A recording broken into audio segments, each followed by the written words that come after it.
Hi all, welcome to Andrea M. D'Souza's kitchen. Here's something you will all love. So today's recipe is this lovely dried galmo or dried shrimp that I have prepared along with brinjal. Try it out, you will love it and enjoy it. It is mostly eaten actually in the rainy season when fresh fish is not easily available and dried fish is eaten. But then now since I got a chance to make it, I thought why not make it and share it with you so you can prepare it in the months to come. I will also be sharing another recipe of galmo chili fry along with coconut. So stay tuned for that too. But without any further words, I'll go ahead to the recipe, enjoy it and have fun. All my ingredients are ready out here. I have 250 grams of brinjal. You can use whichever brinjal you have, even the white ones will be very tasty. Along with that, I have this galmo or shrimp. Now this galmo is around 2 katoris.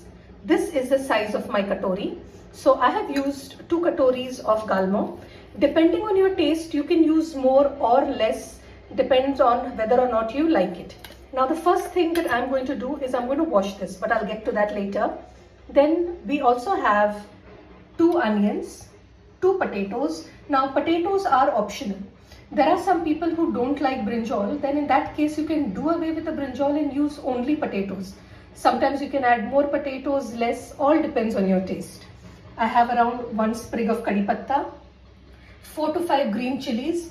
If chilies are too spicy and you don't like them, you can add even 1 chili or 2 chilies depending on your taste. Then I have 2 tomatoes. I have around half an inch of ginger and 3-4 cloves of garlic, which I'm going to now grind into a paste. I also have some coriander, around 4 pieces of kokum, some salt. This is Goa vinegar that I have, around 1 large tablespoon, some garam masala powder, half a teaspoon. If you don't have garam masala powder, you can use any powder that you have in your house.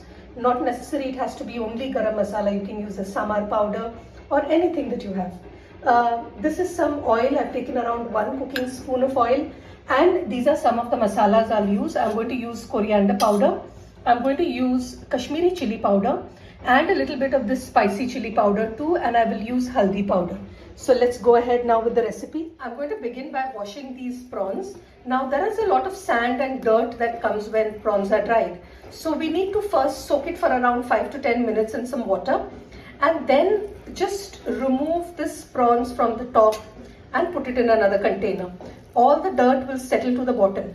Throw it out and repeat this process of washing around 3 times so that you get your prawns very clean. Here's the shrimp, nice and clean. And here's this water which I'm going to discard. So I'm first going to put this oil in the pan. I had kept the pan to heat up so it is nice and hot. And to that I'm going to add my finely chopped onions. And just fry it a bit till it's slightly brown.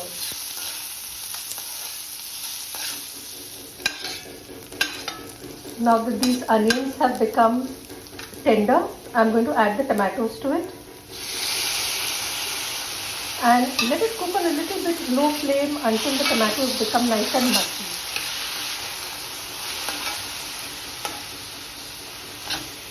Oops, I forgot to add the ginger garlic paste. This had to be added before the tomatoes. That is, after the onions become a little tender, we need to add the ginger garlic paste.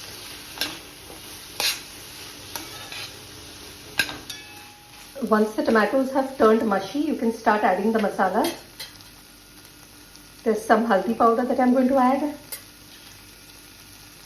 Little bit of chili powder, half a teaspoon Kashmiri powder, half a teaspoon spicy chili powder. I'm not adding too much of chili powder because I've added a lot of green chilies already. And I'm going to add around half a teaspoon of dhania powder or coriander powder. Now, so that this doesn't get burnt, I'm going to add just a little bit of water. And I'm going to mix this. Let it fry for a couple of minutes. I'll also add the salt at this point of time. These masalas are extremely fragrant and it has started smelling good already. So let's just let it fry for a couple of minutes.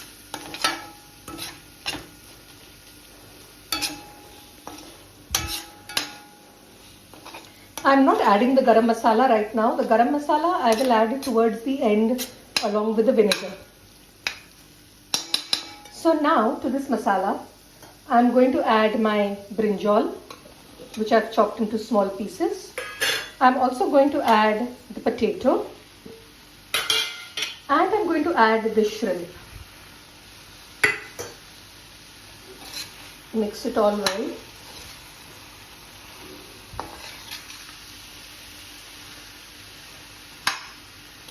Looks good, doesn't it?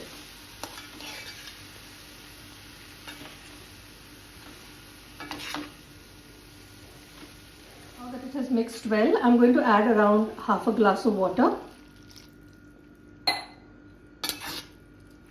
I'm not adding too much because I want it to be dry. And once I cover it, the brinjal will leave water and it will also cook in its own water. So I'm not going to add much. If you want, you can add a little more if you want it a little mushy or gravy like. I will also add these pieces of kokum. So now I'm going to put the flame on medium and I'm going to cover it and I'm going to keep it for around 15 minutes. Let it cook. This is how it looks after 5 minutes. Wow, can you just see that? It's so lovely, and the smell I just can't explain to you.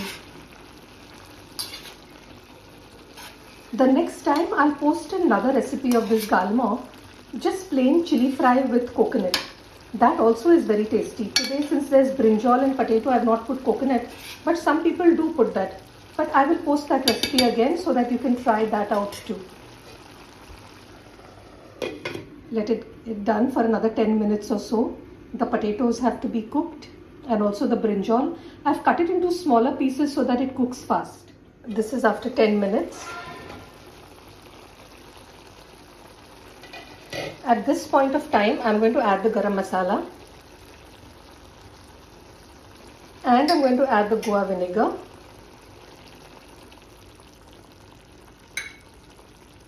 And again, I'll just mix it with a light hand because I don't want these potatoes and brinjals to crush completely. And on another 5 minutes on medium flame, let it cook till the water dries up a bit. And now I'm going to keep it open. I'm not going to cover it. It's done. I'm going to leave it slightly mushy because I plan on having it with rice. But if you want to have it with chapatis, you can dry it a little more. So I'm going to switch off this flame now. And I'm going to let it settle down a bit before I serve. Looks good, doesn't it? So do try it out and let me know how it has turned out. Look at it. Wow.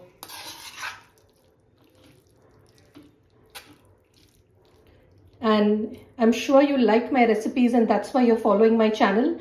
But do remember to share these recipes with your families and friends and loved ones and anyone who enjoys good food. There are a lot of these Goan recipes on my YouTube channel. So if you like Goan food and if you want to try it out, do subscribe, like, share, and happy cooking and happy eating.